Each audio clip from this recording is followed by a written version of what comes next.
Hello everyone. In this lecture we will analyze time complexity of quicksort. In best case and average case, time complexity of quicksort is n log n. But what happened in worst case situation? Why the time complexity of quicksort is order of n square? I hope you know that order of n square time is greater than order of n log n.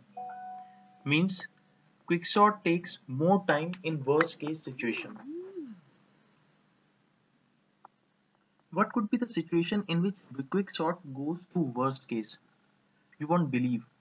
Instead, you will laugh on quicksort if you came to know what is worst case situation.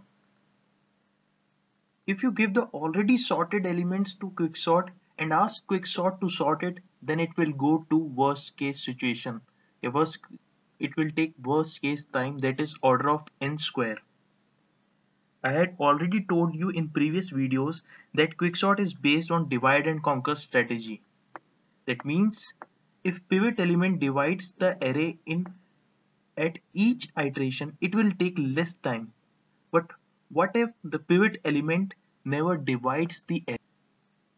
Yes, this happens when the array is sorted in ascending order or descending order. Like in example, the array is sorted in ascending order. The last element, pivot element, is 88, and it is largest element among all the elements. So after the partition, all the elements less than or equal to 88 are on its left, and there is no element on right side. So the array is not divided into two parts. All the elements are at left side of pivot element 88. Similarly, next time 77, which is pivot element, and the remaining elements are less than the pivot element 77. There is nothing on the right side, and so on.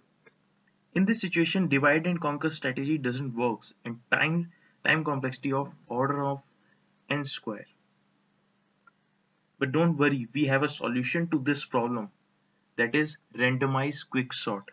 In randomized quicksort, we randomly pick pivot element, bring it to the last position, and then apply our basic quicksort. This reduces the probability of getting the worst case situation.